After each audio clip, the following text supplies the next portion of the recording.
Hello everyone and welcome back to my final blog. This blog is going to be obviously a video as I'm going to reflect on my placement year and my internship as a whole, and I found that a lot easier to talk about rather than to write about. I feel I might get my point across a little bit better if I talk rather than if I just type. I might miss out a few key parts. So this video is going to be split into two parts. The first part being about my placements, my internship, and then the second part is going to be on about is a placement for everyone, what benefits can it bring, that sort of thing. So first of all, I'm just going to give you a brief overview of my role. So I'm a multi-sports coach working out here in the United Arab Emirates in Sharjah at the American University of Sharjah. So as a multi-sports coach, I actually have nothing to do with the students in the university. It's more the families and the well-being kind of thing. So the families, the children, classes for adults, classes for children, and classes and activities for adults and children combined. Like I said, I'm a multi-sports coach, so primarily I coach basketball, girls football, a little bit of boys football with Coach Jordan, and CrossFit. As well as this, we have events throughout the year, some within well-being. We do birthday parties, sports specific events. So over the year, for me, there have been we've had two major events so far. Both have had key learning experiences for me. So the first experience I'm going to talk about, which I reflected on right there and then, a few weeks after, and even now I'm reflecting on it, knowing that I've got another tennis tournament coming up next weekend. So this tennis tournament came about originally because I wanted a challenge.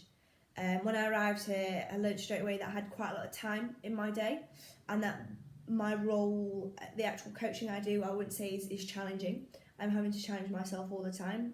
So I spoke to my manager and asked, is an opportunity for me to host or create an event. Before I came out here, I already knew I wanted to create an event because that's something I've not done before. I've been involved in events, tournaments as a player and as a manager and a coach, but I've never actually created quite a large one. So straight away he said, there's a great opportunity for tennis to work with external coaches who do all the tennis lessons here at AUS. So straight away I got in contact with them, hosted a few meetings, make sure we're all on the right page, we had the right vision sort of thing. And it really went from there very quickly. I was amazed at how quickly it escalated. And it was going really well, to be honest. I knew there was lots of components to it. But when I actually came to it, it was very hard to juggle everything. I did juggle everything and I did manage. A little bit of help, I had people just overseeing and making sure that everyone knew what they were doing, myself on the wellness, AUS wellness side of thing, and pro sports, their tennis. So I was in charge of the actual event, let's say, and the creating and the organising and putting it on, where pro sport, they were in charge of the actual tennis side of things. So most of my work, probably 90% of my work was done prior to the actual tennis day. So when it actually came to the event of the day, which was actually called the Wellness Wildcats Tennis Tournament, which is for kids under the age of 18, it was as a whole, it was very, very hard to juggle. Like I said, most of my work was done beforehand, and on the day I just had to register, make sure everyone knew what they were doing, what the timings and that sort of thing, and then pro sports sort of took over. So after doing that first event, that was a big tick. I'd done an event, but the thing was, now could I continue that? So myself and pro sport, we decided we wanted to create sort of like a league out of it. So the first one was almost like a seeding tournament, split into different categories depending on ability and age sort of thing, so it was fair for everyone. So now this weekend coming up, we've got our second tournament, which is almost like the semi-finals tournament, and then next month in the middle of March we have our finals tournament, as we're calling it. So it's an opportunity for kids who might not be able to make all of them. They literally just want to play their tennis. That's more than fun, that's more than okay. And if they don't really want to compete for the prize, that's okay as well. If you just want to gain experience of competing, if that's for them. Some of them are quite good. I think the youngest we had was 7, and the oldest we had was about 17. So we had one end of spectrum for when it came to age. Just because they're young doesn't mean they're not competitive. To be fair, I think our youngest ones were the most competitive because, you know, they get a medal at the end of it. They really want that medal, they want that certificate sort of thing. So it's not, like I said, it's an opportunity for everyone to compete, and if they want to really compete in the finals tournament next month, you know, it shows they've got to commit to these 3 events we're putting on. 3 sort of very, very similar tennis tournaments. So the first one is sort of a round robin, everyone plays everyone, and there's the seedings, and then it's going to put into like a ladder, a league sort of thing, and point system at the end with a final ranking, and the ranking obviously is first, second, third, etc. So yeah, it's an opportunity for especially young children who haven't competed before to get that taste of it, and they might not like it, but then they know that they might not be ready for it yet. But reflecting on myself, how I coped within like the before, during and after part of it, so that, like I said, the 90% of my work was the before bit, literally the documentation, risk assessments, little things like posters and marketing, and just keeping everyone on, trying to keep everyone on the same page, just little things like that. I thought I handled very, very well, and it was a big help having my manager just checking that I was on top of everything, and he sort of gave me some deadlines saying, you know, I want to check over this document by this date, sort of thing. It was just nice to have someone proofread, and it's also nice it was good support as well, because I like to have everything done with you know, quite a lot of time to spare. But what I learned straight away quite quickly, and I got warned about, is this country can be very, very last minute. So I had people emailing me the day before, even though we set like a deadline for application sort of thing, saying, oh yeah, my daughter would like to enter this tournament. And I couldn't say no. I could have said no, but I didn't, because I was on top of everything. I could accommodate for these last minute children wanting to participate. And there wasn't just one. That final week, we left a week to the deadline for applications, so Pro Sport and myself and Wellness, we could get our head round everything of who would compete in what category, that sort of thing. But like I said, because we had that week, we could accommodate the last minute things, you know, quickly getting more posters in, getting more medals, that sort of thing. So as a whole, the day worked out really, really well. I sent an email out a few days after the tournament, it was last year now, asking for some feedback, and there was some really positive feedback in there, and some constructive feedback, which is fantastic. I couldn't, you know, that's exactly what we want. So we want to make the next tournament better, and hopefully again the finals tournament will be better. And I'm hoping as well that this tournament, there's also a little bit of a legacy behind it, because obviously I'm only here for 1 year on my internship, and then I go home in June, and then at the end of June, and then new interns come in, and we want this tournament to carry on. So, you know, I'm not bothered at all if someone takes all my posters and all the forms and everything and just carries it on next year. I'm not bothered by that. I just wanted to, originally it was for myself, I wanted to challenge myself, and I've done that now, tick. You know, this used to be a challenge, this tournament, and now it's, you know, it's I wouldn't say it's not a challenge, but it's nowhere near as challenging as it used to be. Because I'd learned from my experiences, like I said, I got the feedback, you know, the odd little thing went not wrong, but there was, you know, a little hiccup, and that was solved quite quickly and efficiently. So again, we've got this tournament this weekend, so hopefully it's better than the last. You know, the last one was pretty good, so I'm looking forward to this. And even if this one doesn't go as well for whatever reason, we've still got more to build on. So the tennis tournament, that was my first, the Wellness Wildcat tennis tournament, that was my first big experience and challenge whilst being out here. And the second experience I had it's called Sharaka, and that happened 3 weekends ago now. I don't even know what day of the week it is, so I can't even tell you when that was. So about 3 weeks ago, the American University Sharjah hosted Sharaka. Sharaka happens every year about January, very beginning of February sort of thing.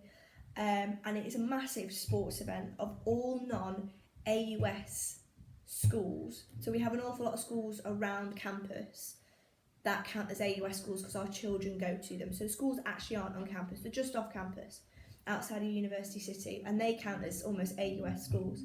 So most of these schools that are non-AUS schools are Arabic schools. They do learn English and things like that, but they come from all over the country.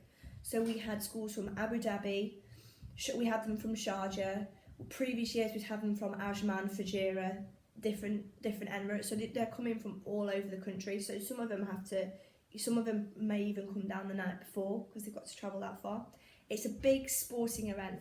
So it consists of football, basketball, table tennis and volleyball for both boys and girls. So every school brings one team or two teams. Some don't compete in everything. So for example, there might be a girls volleyball team but not a boys volleyball team. There's sometimes an overlap, so the girls football team might also be the girls basketball team, sort of thing. So in total it was about 2,000 kids. It was absolute carnage, but it was organised. It was very, very well organised, and that was our role as a wellness team to keep everything organised. It's not actually a wellness event, it's what the university are hosting, but they needed us to run it. So out of the wellness team, we all had an individual role, and my role was to make sure the girls football basically ran as smooth as it could, make sure each team was on the right pitch, the timings, make sure the referees, the scores, that sort of thing, just making sure the days flowed as smoothly as possible. And straight away, not quite straight away, there was a bit of a hiccup, quite more of like a speed bump, hurdle, whatever you want to call it. The wrong team was on the pitch. Okay, arguably this should have been my fault, but I'm going to stick up for myself here. I don't want it to be yes I'm right, no, yes they're wrong sort of thing. I just want to make, sort of tell the story, make my point very clearly, because reflecting on it, I was just very pleased with what I did at the end when I was like, yeah, I'm quite happy with myself here. So a lot of the schools' names here are very, very similar. So for example, I'm not going to mention the school names, but let's say we've got School A and School A. This School A is Dubai and this School A is Sharjah. So they've both got the exact same names. One's a Sharjah branch and one's a Dubai branch, that sort of thing. So shouting the names out, make sure, this is the first game, I don't know what everyone's team kit is. Shouting who should be on this pitch, read the full name out. Had my colleague help me with some pronunciation. But even this one was an English name sort of thing. So yeah, fine, kept going. 10 minutes into a 15-minute match, one of the coaches comes over to me saying, oh, we should be on that pitch. So we had School A, let's say Sharjah on the pitch, and School B, Dubai. School A, Dubai was off the pitch, but it should have been the other way around. So my point was, right, what on earth do I do here? Do I stop the games? Do we start again? It might be the second game actually, that's why I don't think I stopped it, just because we started the day. So I made a decision. I couldn't find my senior anywhere. My senior wasn't my manager. This is because it's not a wellness. He wasn't my senior that day. I couldn't find him, so I was like, I have to make a decision here. And what I did, School A and School A were both in different groups, so I just swapped their groups round so the day could carry on flowing as freely as it could before, just to swap the schools around the group. So didn't have to stop the game, literally didn't have to stop the game, carried on, spoke to this coach, he said, yeah, that's fine. The groups weren't on seeding or anything, they were just randomly sort of placed everywhere. The only thing was, I think we had, like, for example, the Emirates, we had like an Emirate or so in each group, but nothing to do with seeding. Just because some of these schools will have played each other before, but for example, an Abu Dhabi, which is on this side of the country, against an Ajman, which is a little bit further down here, Fujairah, which is over here, are least likely to play against each other. So like I said, no seeding, absolutely fine, carried on running, and about 45 minutes later, the senior coach of one of the schools that was the wrong way around came over, and he decided he wasn't happy with the swap after 2 more games had been played.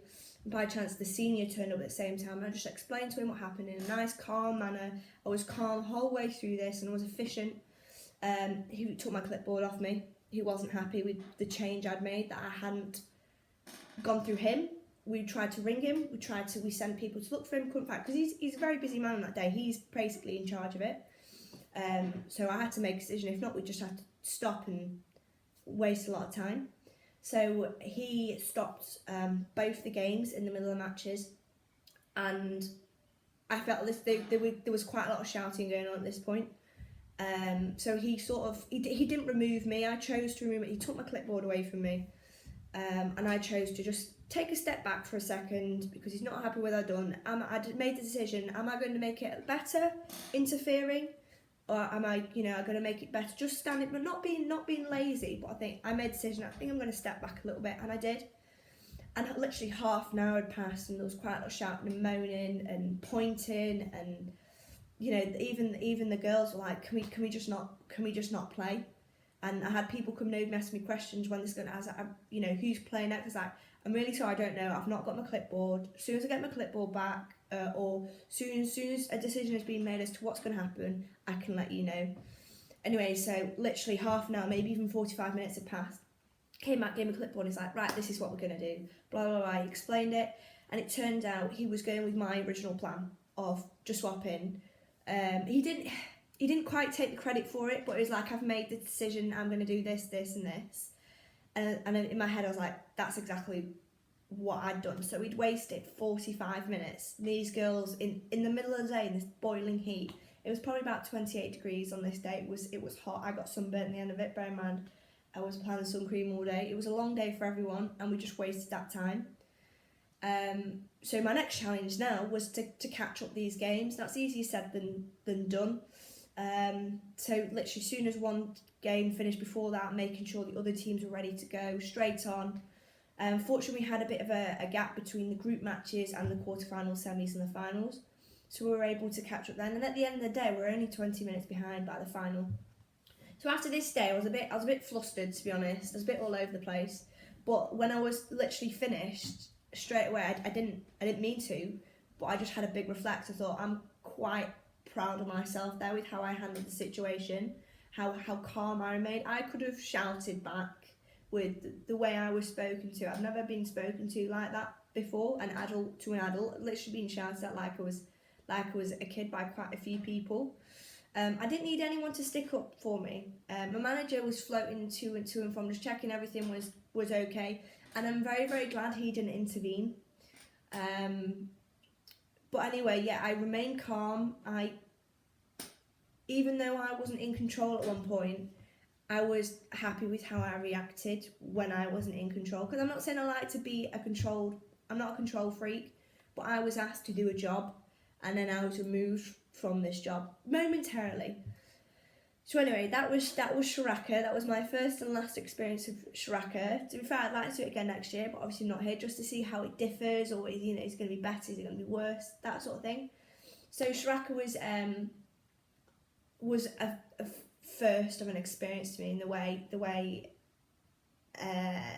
an event, not an event, an experience happened like that. I've never been involved in mass shouting before and argument. There was nothing physical, but there was a lot of shouting. I thought that's not me. I'm not going to be able to calm these men down. So like I said, that's why I stepped away. So they're my two. Before I move on, again, those two experiences quite contrasting. One I had full control over, as in it was not my event, but we're going to say it's my event. I created it. I organised, work with Pro Sport. They're fantastic to work with. Got to know them a lot better now, so hopefully our trust and our relationship should just keep building over the next few months whilst I'm here. Sharaka, there was one part where I wasn't under control, but like I said, happy with how I managed not being under control and how I got things going again and how it didn't let it affect me, sort of thing. Because if it affected me, it would probably affect how I speak, how I deliver, how the rest of the day went on. Anyway, so they're my two major experiences of the year so far. There's been lots of other little experiences, but they're my two ones that I can talk about. Now, as a placement year as a whole, lots of people say they're on placement. Placement for me, I've had some that have been a week. I've had some that are like, whenever I can sort of fit in, maybe 1 hour a week, or somewhere but a few hours over a month, sort of thing, if it's for a module. There's lots of volunteering I've done in the past, it's work experience. So all this has its, can be related, but then you've got others where it's very, very, very different. No, I've worked full-time for a year before now, and I'm working for a year, not quite full-time now, but it's still over an academic year, so I've done it before, so it gives me something to compare to. However, there's also points where I can't compare to. For example, I'm working abroad. In my gap year, I didn't work abroad. I actually worked very, very close to home. I worked in a school. Here I'm working in university. However, both I coach sport. But I think the big similarity for me over all of my experiences, placements, events, that sort of thing, is sort of my attitude. Now, I wouldn't have done this placement year or any of my placements or gained any of these experiences if I didn't have this, not quite, sort of like a can-do attitude, but I have the attitude where I want to learn, I want to continue gaining these experiences. I want to develop as a coach and as a person, grow up into a real adult. Can't wait to see that day. Maybe when I leave university, who knows. But this year, some people I think at university feel like they have to have a placement year. I think there's definitely, with all these experiences and especially a placement year, there's a difference between wanting to do something and having to do something. Now, if people want to do a placement year, such as myself, you go into it with that attitude to learn, to gain something from it. Where people feel they have to, I can't really pick an example out here. But people have to do it. They're there because they have to be, and they might not want to learn. The days go by, sort of thing. Not, I wouldn't say sometimes the people are wasting their time. I'm going to be quite brutal here. Now, there's people I've been on a degree with that literally are there because they feel they have to be there. Then you've got people who, I don't know why, are at university because you see them twice a year at lectures, sort of thing, and they somehow, not all of them, get a degree. And there's people who go on, in first year told, go and, sort of help out with Sir Tom Finney soccer, that sort of thing, and they're there for 1 hour a week, and they're like, oh yeah, I've got work, I'm going to do coaching or whatever. Brilliant, that's absolutely fine, but you need to go and gain something from it. There's some people literally show up but don't mentally show up. They're physically there but not mentally, and it's the same with this placement year. It's a big commitment. Now, I'm only part-time, but I manage to I'm filling my time each day. I'm not wasting my time here, whether it's literally doing some assignments, doing a blog, or I'm going out and seeing Sharjah, Dubai, the UAE. Like yesterday, whenever it was, I went to Abu Dhabi because I could. I'm not wasting my time here. And now this is because it's like a big experience. It's not just the placement year. My placement year is not just a working bit. I'm taking advantage of where I'm working in the country and the environment I'm working in. Now, not everyone might have that, wider environment. For example, when I worked in my gap year, I worked full time, again, like coaching, assisting, photocopying every page there's going, sort of thing. There was sort of the nitty gritty jobs going there, but there wasn't necessarily the larger experience of it. It was near my home, so most nights I'd go home or I go hockey training, sort of thing. Where here it's just different. It's something I've never experienced before. Now, I would give you an example of, the weather is always brilliant here, but it's actually quite bad today, so I'm not going to show you the clouds. You can see them in England. Yeah, again, it's always, I like to compare with my own experiences, because then I can sometimes see, have I learned anything? But the biggest difference for me for this placement, let's say comparing this placement to, which is the most similar one I can find, is a year long, working, there's coaching, there's some admin kind of thing, there's preparations in there. The closest placement I can find to this is my gap year. Now, I got this job, no one told me to go and get this job, I wanted to do it. So I'm going to compare these two. Now, the biggest difference for me is I'm having to challenge myself massively, because the challenge isn't here with this role. Now, I'm not saying the role out here I am really enjoying. It is really good. My coaching, I really enjoy planning my coaching sessions, going out, spending some time with kids who are also enthusiastic about sport, basketball, tennis, football, you name it, whatever. The actual coaching sessions are fantastic, but then I come back and I'm like, well, now what? Sometimes I will plan my sessions a week in advance. When I had so much going on, especially last year, I would plan my hockey sessions about a month in advance, sort of like I did it as like a monthly cycle. Some were every week, some, for example, my performance centre was about twice a month, that sort of thing. I wouldn't plan it all together just to get it out of the way, it's just because it's fresh in my mind. I could always add to it later. Like I said, because with the tennis, if I sort it out earlier, I've got more time to adapt things, change things, or anything last minute, I can integrate that into plans. Where here now, I'm finding, arguably this isn't very professional, but I'm finding sometimes I'm either planning it on the day, the hour before, or I actually don't need to plan. That could be, almost a positive that I've done so many sessions here and in the past. I've been coaching since I was 14 with my swimming. Arguably, there's lots of interchangeable things I can bring from my hockey, my swimming, my basketball, that sort of thing. But I'm finding now sometimes I actually don't need to plan, because sometimes, again, there's nothing wrong with sort of doing the same session back to back. There's got to be reasoning for that, and sometimes I do have the reasoning. I don't think I need to explain it. But there's other times where, sometimes depending on how many kids turn up, and I know they're not going to concentrate, because I have some 4-year-old girls, and to be honest, they've not got a clue what's going on. They know there's a football, and they know they're supposed to kick it, but they still pick it up, kind of thing. I've just got to keep them engaged here. These parents aren't paying for these sessions, they're free. So kids sort of come and go as freely as you want, and they just want to have fun. And I do have to make it, football specific, basketball specific, or, sort of CrossFit. CrossFit's a little bit different because that's with adults. But outside of that, there isn't a challenge. This is why I created this tennis event.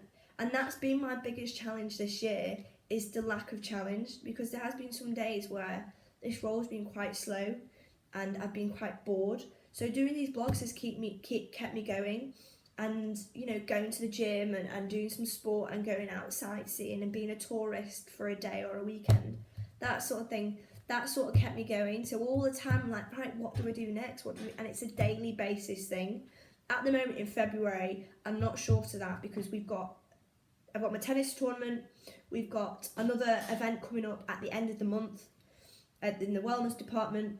I've got a lot of admin to do in preparation for next year's interns, and on top of that, finishing off these blogs, with my presentation to do on this, on my placement year to first years who may or may not aren't sure if they want to do a placement, so hopefully I'll help them out. So my February is very, very full, and I'm stressing about it quite a lot, but it's going to keep me, I'm not going to be bored.